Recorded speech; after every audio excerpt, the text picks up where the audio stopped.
Sama kayak para sahabat dulu dalam perjalanan umroh. Pengen umroh, ternyata udah sampai di perbatasan kota Mekah, nggak boleh masuk, disuruh pulang lagi ke Madinah. Itu kan diceritain dalam surat Al-Fatihah tentang perjalanan umroh yang berakhir dengan malah perjanjian Hudaybiyah. Niatnya pengen umroh, tapi endingnya perjanjian. Yang isi perjanjiannya, poin-poinnya kayaknya ngerugiin umat Islam banget. Tapi kan Allah punya rencana, dan rencana Allah pasti yang terbaik daripada rencana kita. Masalahnya gimana kita bisa ridho, bisa rela kalau kondisi itu terjadi dalam hidup kita. Kita sih yakin, ini adalah qadarullah, keinginan Allah. Tapi bikin kita yakin itu jadi berbuah, yakin itu kan kayak pohon ya. Iman itu adalah pohon. Gimana biar pohon ini berbuah? Salah satu buahnya itu adalah sifat ridho, sifat nerima. Sehingga dengan sifat ridho itu akhirnya kita punya kebaikan. Kebaikannya jadi bisa survive, tenang hadapi masalah, sabar dan seterusnya. Nah, gimana caranya? Setelah kita dapat sesuatu, kita yakin kepada Allah, terus jadi ridho. Nah, ini belajar matematikanya Allah Subhanahu wa Ta'ala. Dan itulah yang terjadi dalam perjanjian Hudaybiyah. Terjadi kepada Siti Maryam yang tadi dibacain suratnya. Maryam gak pengen punya anak tanpa suami. Kalaupun harus punya anak, nikah dulu. Tapi Allah punya rencana lain. Rencana manusia punya anak setelah nikah. Lagian Maryam lagi belum siap menikah nih. Belum ada cowok yang pantas buat Maryam. Justru karena itulah Allah beri dia anak tanpa laki-laki, tanpa suami. Kenapa? Nggak ada suami yang pantas buat Maryam. Mungkin satu-satunya lelaki yang pantas buat Maryam cuma Nabi Muhammad. Tapi kan beda zaman. Masa Maryam harus nunggu Nabi Muhammad 300 tahun lagi kan ya? Nah, ternyata karena nggak ada yang pantas buat dia, akhirnya dia punya anak tanpa harus melalui seorang suami. Mungkin kita terlalu soleh sehingga nggak ada yang pantas buat kita. Pantasnya cuma bidadari, ya udah di akhirat nikahnya. Husnuzannya mah ya. Mungkin di atas nih nggak ada yang pantas jadi imamnya, soalnya terlalu solehah. Jadi imam juga kayak ragu gitu. Aduh, ngimamin dia, hafalannya udah luar biasa, bacaannya lebih bagus, guru tahsin lah gitu. Saya baru belajar pratahsin, masa mau jadi imam seorang cewek yang guru tahsin? Karena dia terlalu keren, akhirnya nggak ada yang pantas buat dia nih. Maryam kayak gitu banget. Karena terlalu keren, terlalu soleh, sampai ulama aja ragu Maryam ini nabi atau bukan gitu. Sehingga ada dua pendapat ulama, sebagian bilang Maryam bukan nabi, orang soleh. Tapi ada ulama yang bilang Maryam itu emang nabi, satu-satunya nabi dari cewek. Satu dari 4 perempuan yang sempurna. Dan di antara 4 itu kayaknya menurut sebagian ulama Maryam nomor 1 tuh. Walaupun secara usia Asia, Maryam, Khadijah, Fatimah, tapi Maryam itu paling keren lah. Tiba-tiba hamil, datang cowok keren, baju putih, jubah putih, auranya tuh luar biasa. Pokoknya cowok paling keren aja. Sampai Maryam kaget dan berta'awuz, Inni a'udzu birrahmani minka in kunta taqiyya. Aku berlindung kepada Allah dari kamu. Ketemu cowok keren malah berlindung, bukan bersyukur. Coba. Duh, keren banget ya. Astagfirullah, auzubillah, gitu kan ya. Nih Maryam nih. Duh, ceweknya keren banget. Udah lama ngelihat baru auzubillah, enggak. Dari awal auzubillah. Kenapa? Ada pasangan di sebelah gitu. Ada istrinya. Nah, Maryam langsung ta'awuz, inni a'udzu birrahman minka in kunta taqiyya. Kata Jibril, cowok keren itu ternyata namanya Gabriel. Kata Gabriel, innama ana rasulu rabbik li'ahaba laki ghulaman zakiyya. Jangan takut Maryam, aku itu utusan Tuhanmu. Artinya malaikat yang pengen ngasih kamu anak yang sangat suci.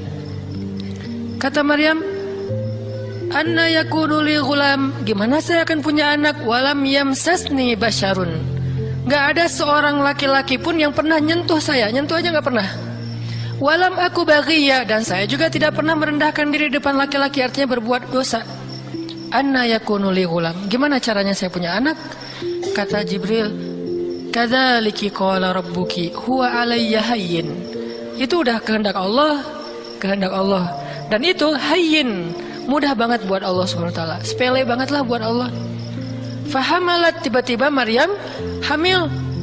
Fantabadat bihi makanan qasiyya, karena Maryam malu ketahuan hamilnya, akhirnya Maryam pun pergi ke suatu tempat yang terpencil, qasiyya, Aqsa. Aqsa itu artinya tempat yang jauh. Masjidil Aqsa disebut Al-Aqsa karena dia jauh dari Masjidil Haram. Kalau Madinah kan dekat. Masjid yang paling mulia kan ada 3 itu ya, Mekah, Madinah, Palestina. Nah, dia disebut Aqsa karena tempatnya jauh. Makanan qasiyya, tempat yang sangat jauh, terpencil, nggak ada siapa-siapa. Fantabadat bihi makanan qasiyya. Fa'aja ahal makhadu. Tiba-tiba dia udah harus ngelahirin setelah sekian bulan, mungkin 9 bulan. Qalat, dia bersandar di sebuah pohon, kemudian dia berkata, ya laitani mittu qabla hadza wa kuntu nasyam mansiya. Dia kayak orang menyampaikan satu bentuk kalimat sedih, kayak kalau bahasa sederhananya kayak ngeluh gitu. Ya laitani mittu qabla hadza, aduhai seandainya aku mati aja daripada harus menanggung malu kayak gini. Maryam itu kan pemalu banget. Mahkota sifat malu itu dipakai banget sama Maryam. Makanya ketahuan hamil nggak punya suami, itu buat Maryam pukulan paling luar biasa, telak banget. Walaupun dia nggak berbuat dosa, tapi tetap aja orang kan ngata-ngatain dia. Ditambah lagi Bani Israel, tahu sendiri kan, Bani Israel suka banget viralin fitnah. Ada apa viral Bani Israel teh? Maryam hamil di luar nikah, viral. Semua orang ngomongin mana Maryam, mana Maryam. Terus rumahnya tuh dilemparin batu karena dianggap sebagai pembawa sial bagi Bani Israel. Dasar Maryam ngaku-ngakunya suci, sok suci segala macam. Sehingga Maryam bilang, ya laitani mittu qabla hadza, aduhai seandainya saya mati aja sebelum ini terjadi pada saya. Sehingga saya menjadi orang yang tidak pernah dibicarakan oleh siapapun. Sedih. Berarti pengennya Maryam beda dengan pengennya Allah. Secara emosional, secara manusiawi, secara fitrah ada penolakan dan itu manusiawi. Maryam menolak. Begitu juga sahabat Muhajirin. Wa inna fariqam minkum lakarihun. Minhum lakarihun. Walaupun sebagian kalian itu dalam keadaan karih, menolak, nggak suka. Emangnya kita mau nerima musibah? Pasti kita nolak kan secara spontan, fitrah, manusiawi, nolak. Ya laitani mittu qabla hadza wa kuntu nasyan mansiya. Aduhai seandainya aku mati aja sebelum kejadian ini terjadi padaku, sehingga nggak ada orang yang ngomongin tentang aku. Jadi nggak ada trending topik tentang Maryam waktu itu. Dia berharap kayak gitu. Semua berita buka channel mana aja Maryam. Asal buka Instagram yang muncul duluan di home tuh Maryam. Viral banget, semua orang ngomongin Maryam. Sehingga Maryam, bayangin, semua orang ngomongin kita se-Indonesia. Karena emang sebelumnya kan Maryam memang selebgram banget kan. Semua orang pengen nge-following Maryam. Jangankan yang cewek-cewek, yang cowok juga pengen nge-following Maryam. Cuman gak ada yang pantas. Semuanya kagum sama Maryam, respect. Tiba-tiba berubah. Kalau gak naik, jatuh kan gak berasa nih. Kita gak naik, jatuh. Paling keseleo dikit. Tapi kalau naiknya udah terlalu tinggi, jatuh kan lebih sakit nih. Maryam tuh naiknya udah terlalu tinggi. Saking tingginya sampai Nabi menyebut dia satu di antara 4 yang sempurna di muka bumi. Nggak ada perempuan yang sempurna kecuali 4 itu. Itu benar-benar dipuja-puja tuh Maryam. Pengen punya anak nanti namanya Maryam. Pengen punya istri kayak Maryam. Pengen punya ibu kayak Maryam. Pokoknya Maryam itu idola banget tuh di zaman tersebut. Bani Israel kalau suka lebaynya luar biasa, kalau benci, wah noraknya juga luar biasa. Tuh Bani Israel. Berlebihan gitu. Kalau suka habis-habisan sampai dijadikan Tuhan kan dulu mereka pernah mengangkat seorang laki-laki yang soleh jadi Tuhan, namanya Uzair. Uzair. Disebut sebagai anak Tuhan. Kemudian juga Isa juga gitu. Bani Israel tuh luar biasa kalau suka. Kalau benci, wah habis-habisan juga tuh dijelek-jelekin. Kayak mereka ngejelek-jelekin Musa, Harun. Kalau Harun nggak terlalu sih, Musa. Kayak mereka ngejelek-jelekin Nabi malaikat malaikat Jibril. Kan Bani Israel paling nggak suka sama Jibril ya. Jadi nggak ada orang Yahudi nama anaknya Gabriel tuh nggak ada. Rata-rata nama anaknya Michael. Karena mereka senang banget sama Mikail, nggak suka sama Jibril. Kenapa? Jibril itu kalau turun pasti bawa perintah, wahyu kan? Jibril mah hese, bawa perintah wae gitu. bawel Jibril menurut mereka. Kalau Mikail keren, bawa rezeki, bawa rahmat, bawa apa, sehingga mereka senangnya sama Mikail. Dibikinlah film jin versus Gabriel. Malah nggak yang baik itu waktu itu jin. Kan banyak tuh film-film kayak gitu tuh. Itu memang dari dulu kayak gitu. Nah, Maryam naik tinggi, dipuja-puja semua orang. Maryam, kalau ketemu Maryam, fallback dong, gitu-gitu pada. Wah, pokoknya heboh aja sama Maryam. Tiba-tiba ada kasus, Maryam kan jatuhnya dalam banget, sehingga Maryam tuh nggak siap perasaannya. Bukan karena dia sombong dan senang dipuja, tapi memang dia orang yang selama ini nggak melakukan kesalahan apapun, tiba-tiba dihadapkan dengan tuduhan yang sangat-sangat menyedihkan. Mirip dengan yang dialamin oleh Aisyah dituduh selingkuh. Orang sekelas Aisyah dituduh selingkuh kan berat banget.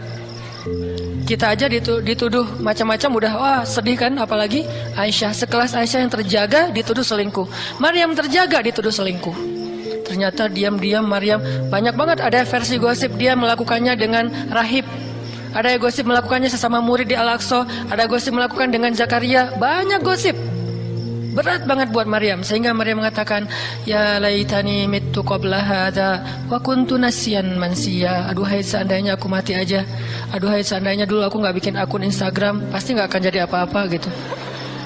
Nyesel udah punya akun. Udah gitu banyak lagi yang ngomongin. Akhirnya turun ayat, turun lagi Jibril, turun malaikat. فناداها من تحتها ألا تحزني قد جعل ربك تحتك سريا. Dipanggillah Maryam oleh malaikat itu, ya Maryam, la tahzani. Kalau Abu Bakar, la tahzan. Kalau Maryam, la tahzani. Dua orang yang disebutkan kalimat la tahzan di dalam Al-Quran. La tahzan, innallaha ma'ana. Siapa? Abu Bakar. Kalau Maryam, la tahzani, qad ja'ala rabbuki tahtaki sariya. Jangan sedih wahai Maryam, gak usah khawatir. Allah udah memunculkan mata air di bawah kakimu. Artinya Allah yang akan merawat kamu, Allah yang akan ngebelain kamu, Allah yang akan deketin kamu, Allah bersama kamu wahai Maryam. Apa pelajarannya di sini teman-teman?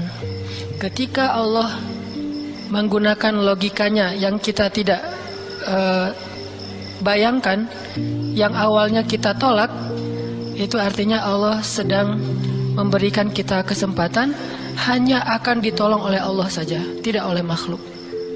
Ketika Allah menempatkan kita dalam satu situasi yang sulit, yang sampai bikin kita kehabisan ide nih gimana cara keluar dari situasi ini, itu berarti Allah lagi ngasih kita kesempatan masuk dalam sebuah situasi yang tidak ada yang bisa nolong kita kecuali Allah. Allah pengen nolong sendiri. Dan pertolongan Allah itu ajaib. Tapi kalau Allah tempatkan kita dalam sebuah situasi yang kita masih berpikir dan menemukan beberapa jalan walaupun belum pasti bisa, berarti kita masih diberikan kesempatan yang nolong kita itu makhluk. Oh, minta tolong ke si fulan, minta tolong ke si fulan. Tapi begitu kita mentok, kenapa ya kok berat banget nih masalah saya? Berarti Allah lagi menempatkan kita di sebuah situasi yang Allah sendiri yang akan menolong kita. Itulah perang Badar, itulah perang Ahzab, itulah Hudaybiyah, itulah Maryam, itulah banyak kisah kayak gitu. Situasi yang kayak udah mentok banget, yang nggak pernah kita bayangkan, yang kita awalnya pasti nolak secara spontan. Berarti Allah lagi nempatin kita di sebuah situasi yang Allah pengen men-treat kita langsung sendiri, nggak mau pakai yang lain. Qad ja'ala rabbuki tahtaki sariya. Allah sendiri yang akan memunculkan mata air di bawah kakimu wahai Maryam. Ayub juga kayak gitu. Semua dokter datang, habis uang Ayub untuk biaya dokter tapi nggak sembuh. Kenapa? Allah nggak pengen kesembuhannya dengan cara-cara yang kebayang oleh Ayub. Allah nggak pengen kita dapat jodoh dengan cara yang kebayang oleh kita. Reunian, stalking Instagram, salah ngambil kebab. Pokoknya yang kebayang sama kita itu nggak akan. Kenapa? Allah pengen ngasih kita cara yang cuman Allah sendiri yang tahu, dan itu surprise, dan itu istimewa banget. Apa itu? Kalau saya tahu berarti bukan surprise kan? Tunggu aja, masing-masing punya rahasia sendiri-sendiri. Dan ini yang bikin kita terus berharap. Sehingga Maryam tiba-tiba ngelihat di bawah kakinya sama Isa udah ada mata air. minumlah dari mata air itu. Terus kata Allah, wa huzzi ilaiki bijid'in nakhlah tusaqit 'alaiki rutban janiyya. Ya Maryam, goyangkan pohon kurma yang ada di sebelahmu. Kan dia tadi bersandar di pohon kurma pas ngelahirin. Terus disuruh goyangin tuh pohon kurma. Saya pernah bilang, bayangin gimana seorang perempuan yang baru ngelahirin, yang lagi lemah, disuruh goyangin pohon korma. Pohon korma itu ukuran diameternya sebesar meja ini nih, lebih besar daripada diameter pohon kelapa. Bayangin, ngegoyang pohon korma sebesar ini, seorang perempuan, goyang gak tuh pohon? Gak bakal. Laki-laki aja gak goyang, apalagi sendiri. 10 orang laki-laki aja ngegoyang pohon korma segede ini, belum tentu goyang. Goyang aja enggak, apalagi sampai ngejatuhin buah korma. Kalau buah korma yang udah tua jatuh masih mending, nih yang muda jatuhnya tuh. Berarti kan goyangnya lumayan tuh. Berapa skala Richter ya? Yang muda jatuhnya rutoban janiyya, bukan korma yang tamar, yang udah tua, yang udah emang dihembus juga pakai angin jatuh, enggak. Wahuzzi, goyangkan pohon kurma itu ya Maryam. Apakah Maryam berpikir Allah kalau ngasih perintah yang logis deh? Enggak kan? Kan Allah tahu ini pohon kurma dan saya baru ngelahirin, masa disuruh goyang? Enggak. Logika kayak gini, pertanyaan kayak gini nggak muncul dari orang yang udah pasrah banget sama Allah, yakin kalau Allah yang perintahkan, lakukan aja deh. Gak usah tanya gimana nanti hasilnya, itu bagian Allah, bagian kita ngelakuin apa yang Allah perintahin, disebut dengan ikhtiar. Kadang-kadang ikhtiarnya nggak nyambung dengan hasil, tapi Allah suruh, ya udah lakuin aja. Maryam pegang tuh pohon, baru digoyang dikit udah langsung berguncang. Tusakit alaiki, jatuhlah, bukan jatuh, berjatuhanlah, berarti banyak nih. Berjatuhanlah untukmu rutoban janiyya, buah-buah kurma yang masih muda tapi manis. Artinya apa? Hasilnya Allah yang pilih. Kurma yang mana yang mau jatuh, dengan rasa apa yang mau jatuh, yang jaraknya sekian dari tempat duduknya yang Maryam yang akan jatuh. Allah yang menentukan hasil. Tugasnya Maryam cuma ngegoyangin dong, walaupun gak mungkin akan terguncang. Ini iman. Belajar iman. Allah yang suruh, ya sudah saya lakukan. Allah suruh ikhtiar, ya saya ikhtiar. Allah suruh berobat, ya saya berobat. Tapi hasilnya Allah yang nentuin kayak gimana caranya. Akhirnya rutoban janiyya, berjatuhan. Kata Allah, fakuli washrobi wa qarri aina. Makanlah Maryam, minumlah Maryam, dan bersenang hatilah kamu dengan semua ini. Sehingga kata Nabi komen setelah baca ayat ini nih. Nabi komen Nabi apa? Korma dan manusia itu ada hubungan sejarah, diciptakan dari jenis tanah yang sama. Jadi pohon-pohon lain itu jenis tanahnya beda. Cuman satu yang mirip dengan manusia, jenis tanahnya korma. Sehingga salah satu yang cepat merecovery seorang perempuan yang baru ngelahirin adalah makan rutoban janiyya, korma yang yang muda tapi manis. Jangan dikasih ke bayinya ya, keselak, bahaya. Kasih ke ibunya. Kalau ke bayinya tamar, korma yang udah tua, terus dikunyah sama bapaknya dengan syarat bapaknya udah gosok gigi. Jangan habis makan bala-bala cengek, makan kurma kasih ke bayi. Kasih ke bayi yang tua, kasih ke ibunya yang muda, dan itu cepat merecovery seorang perempuan. Kata Nabi, di situ ada obat dari penyakit. Intinya teman-teman, kayak gitu ternyata cara Allah. Ini logika Allah nih. Sehingga ketika kaum muslimin, balik lagi ke surat Al-Anfal, dihadapkan dengan satu pilihan yang mereka nggak pernah ngebayangin, dan secara spontan karihun, menolak, maka Allah Subhanahu wa taala menyampaikan kenapa Allah memilih itu. Karena kata Allah, tujuan dalam pencegatan ini bukanlah mengambil harta, tetapi untuk menunjukkan mana yang benar, mana yang batil. Ya sudahlah, daripada menentang Allah, sami'na wa ta'na, ikut. Walaupun sebetulnya hatinya masih karihun, nggak rela gitu. Ikutlah pilihan Allah dan Rasul. Mereka pun ganti rute, dari yang tadi rute mau mencegat Abu Sufyan, sekarang rute kepada Abu Jahal. Mulai ngutus mata-mata Abu Jahal, berapa pasukannya segala macam, bermalam di sebuah tempat di daerah situ. Malamnya Nabi itu nggak bisa tidur. Nabi sepanjang malam beristighosah. Jadi istighosah itu teman-teman salah satu di antara sunnah-sunnah Nabi SAW. Apa istighosah artinya? Doa yang sangat lama. Nabi malam itu sama Abu Bakar berdua nggak tidur, yang lain pada tidur kan besok mau perang nih. Malam ini mereka tidur, besok mau tanding aja disuruh tidur kan ya. Apalagi besok mau perang, tidur wajib tidur. Yang belum tidur pokoknya pura-pura tidur aja. Kayak kita besok mau akad kan harus tidur ya, walaupun susah tidurnya.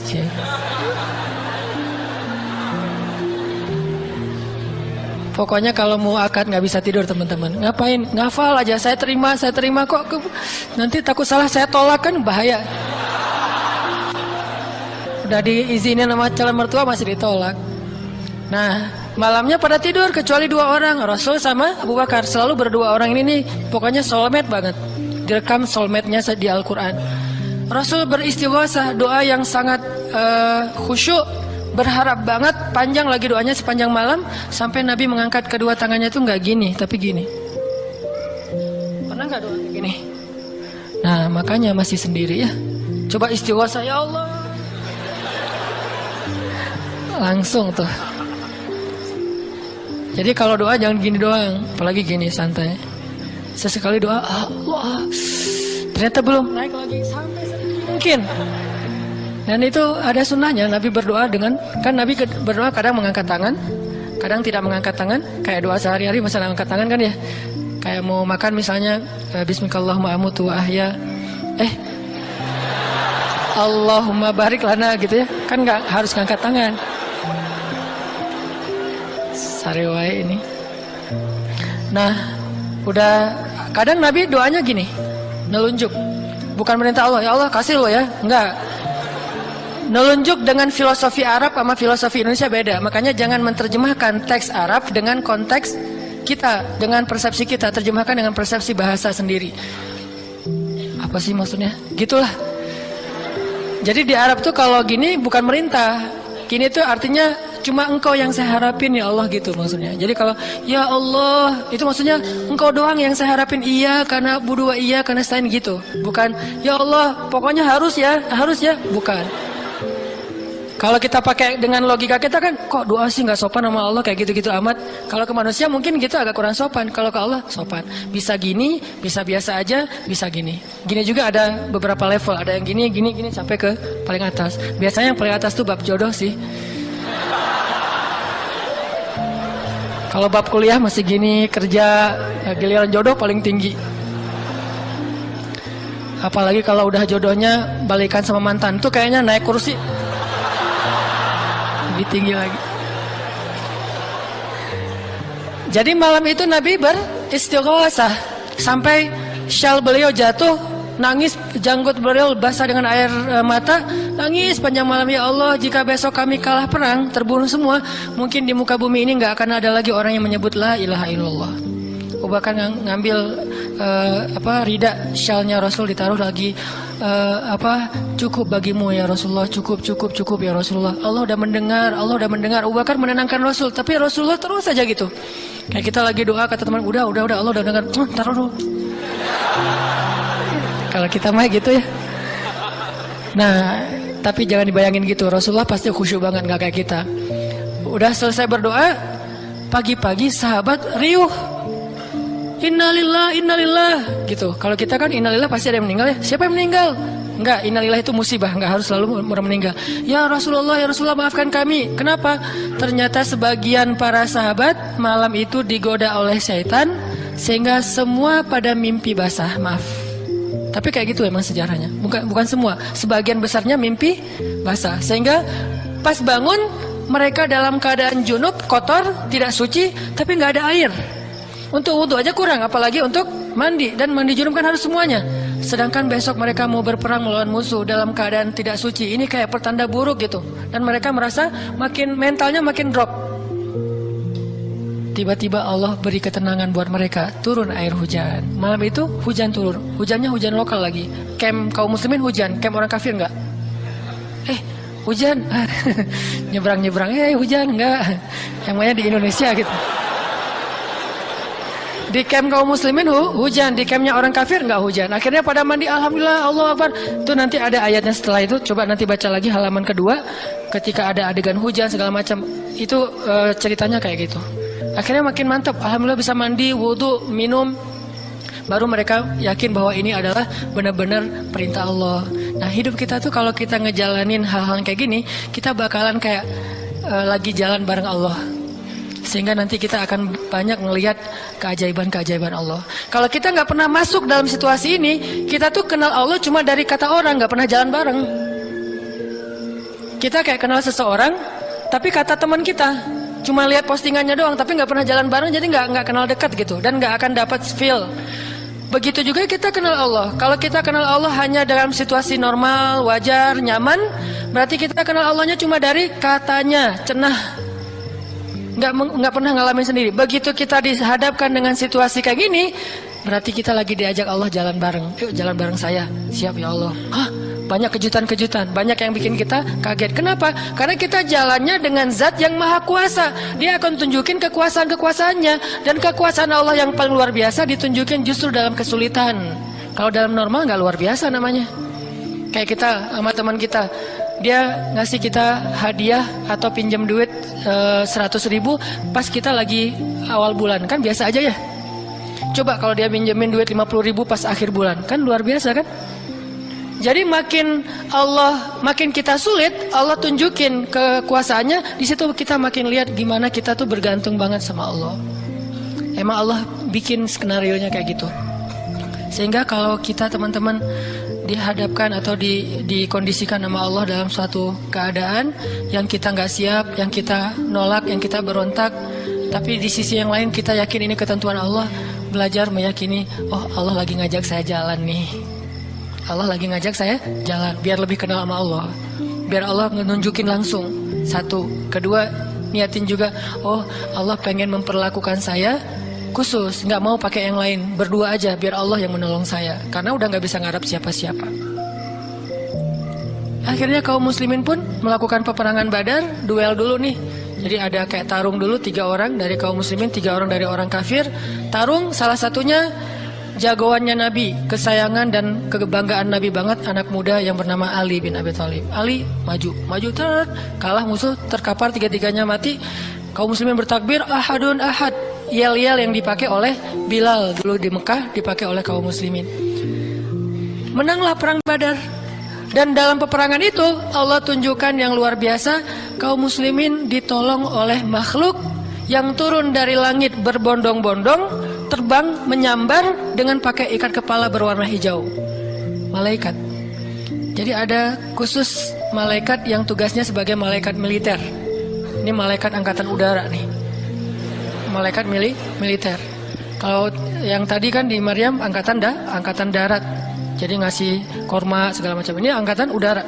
Nyambar dari atas, bayangin. Kaum muslimin lagi perang, tiba-tiba serangan udara, kan luar biasa tuh. Dan ini pertolongannya munculnya kenapa? Karena kaum muslimin memilih pilihan Allah, menggunakan logika Allah. Di logika itu, di jalan itu, di kondisi itu, Allah bakalan nunjukin banyak keajaiban. Kalau kita pengen lihat keajaiban, belajarlah untuk bersabar kalau kita tiba-tiba berada dalam kondisi kayak gitu.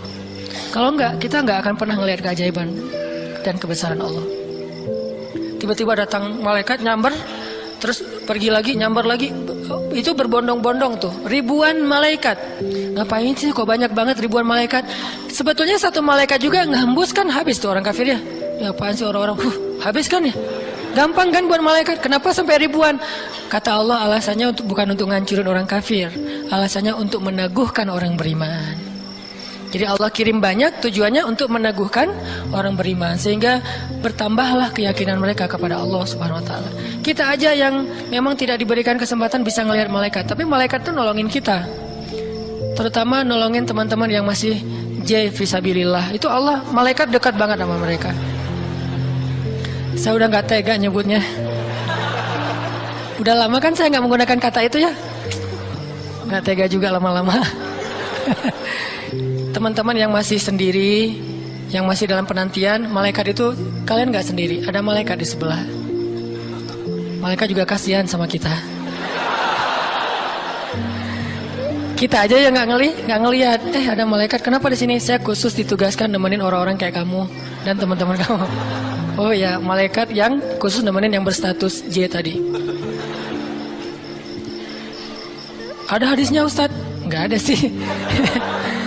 Tapi yakinlah bahwa malaikat itu diutus untuk menolong orang-orang yang sabar. Status sabar kan bisa status masalah tadi, bisa masalah rezeki, bisa masalah sakit. Pokoknya ada malaikat aja yang nolongin mereka, ngedoain mereka, berselawat untuk mereka, memberikan naungan rahmat untuk mereka. Pokoknya banyak tuh. Apalagi para sahabat yang tadi mau memilih pilihan Allah walaupun awalnya nolak, karihun. Karena udah milih pilihan Allah, Allah berikan pertolongan yang luar biasa.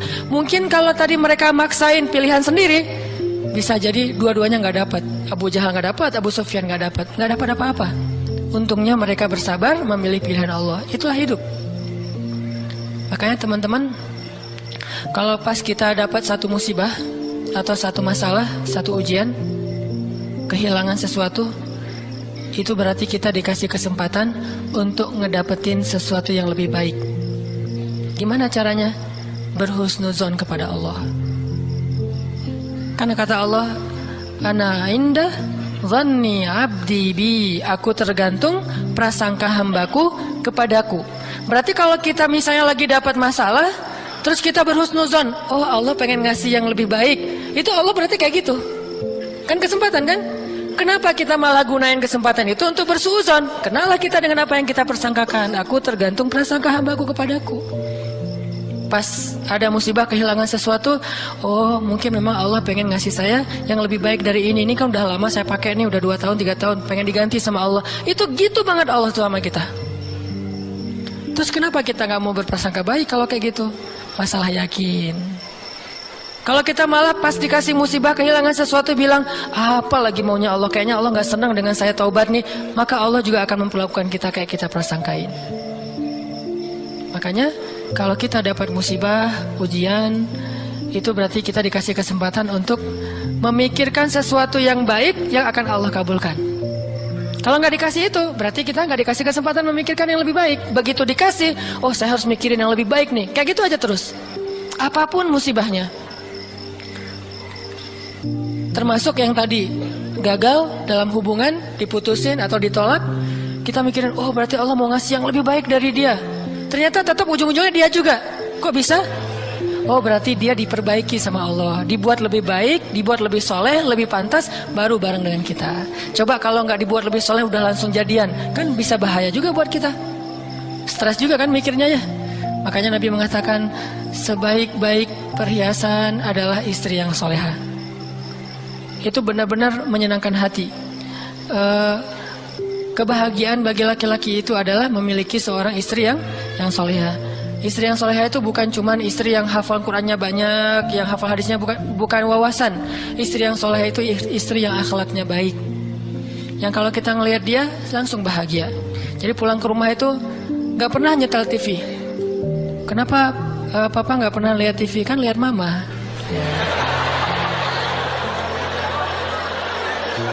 Yang lama nonton TV, pasti ini nggak nyaman ngelihat istrinya nih. Jadi kalau sampai rumah bikin kopi, duduk di tengah ruangan, lihat istri lalu lalang gitu. Pak, TV-nya di situ, ngapain ke sana, kemana mama pergi? Itulah hiburan buat papa. Berat juga Pernah nggak ngomong kayak gitu? Belum. Gimana mau ngomong, nggak ada orangnya ya. Nanti kalau udah ada gitu tuh. Makanya saya jarang nonton TV, sering nonton YouTube soalnya. Nah ini ya teman-teman. Jadi kita berprasangka begitu dikasih musibah, oh berarti Allah pengen ngasih yang lebih baik, yang terbaik deh yang kita prasangkain. Karena Allah akan kayak gitu banget. Inilah rahasia matematika Allah yang Allah berlakukan kepada Ahlu Badar, yang Allah berlakukan kepada para sahabat yang berjanjian Hudaybiyah, Bai'atul Ridwan, yang Allah berlakukan kepada Siti Hajar, Maryam, dan banyak lagi kisah-kisah yang benar yang disebutkan di dalam Al-Quran. Mudah-mudahan nambah yakin kita bukan minta musibah, tapi emang itu fitrah kehidupan manusia. Udah kayak gitu sunatullah, semua yang hidup pasti dikasih ujian. Jangankan orang biasa, jangankan orang beriman, orang biasa aja dikasih ujian, apalagi beriman. Beriman itu pasti dikasih ujian sama Allah. Cuman karena ujian itulah Allah memperlakukannya lebih istimewa daripada orang lain. Jadi siapa orang yang paling istimewa di mata Allah? Yang paling banyak diuji. Jadi jangan pede dulu bahwa kita lebih istimewa di mata Allah gara-gara kita ibadahnya lebih bagus dari teman kita. Bisa jadi teman kita nggak tahajud. Bukan berarti nggak perlu tahajud ya, tahajud keren, bagus, luar biasa. Tapi ini kalau kita ke orang lain gitu, misalnya kita udah tahajud, misalnya kita udah taklim, misalnya kita udah tilawah, misalnya kita udah sedekah, misalnya. Terus kita ngerasa kayak lebih baik dari orang lain, jangan. Karena bisa jadi ibadah teman kita, diam doang tuh. Ngapain? Sabar menghadapi ujian, itulah ibadahnya. Bisa jadi orang yang paling mulia di mata Allah itu orang yang sedang sakit di rumah sakit atau di rumahnya yang nggak bisa berobat bertahun-tahun. Pas kita lihat ke dia mah nggak, ibadahnya nggak dahsyat kayak kita, nggak pernah ikut talim, tilawahnya sedikit-sedikit, paling juga yang dia hafal aja karena udah nggak bisa baca saking sakitnya. Tapi ibadahnya itu 24 jam sehari. Lewat apa? Sabar menghadapi ujian sakit. Berarti bisa jadi teman kita yang baru diputusin itu lebih mulia daripada kita yang baru jadian. Jadi jangan ngeledekin ya, jangan suka membuli lah. Karena yang dibully itu bisa jadi lebih mulia daripada yang membuli. Astagfirullahaladzim ya. Itulah teman-teman kajian tentang matematika Allah. Mudah-mudahan kita mengerti. Maksud mengerti di sini meyakini, bisa bertambah yakin sama Allah dan bisa diterapin. Tadi kalau dikasih ujian berarti kita punya kesempatan berprasangka baik supaya kita dapat apa yang kita prasangkakan. Kalau dikasih ujian berarti Allah pengen ngajak kita jalan berdua nih. Kalau dikasih ujian berarti Allah pengen memperlakukan kita secara khusus. Nggak mau yang lain bantu kita, pengen Allah doang yang bantu. Pengen Allah doang yang bantu. Pengen Allah doang yang bantu. Pengen Allah doang yang bantu. Pengen Allah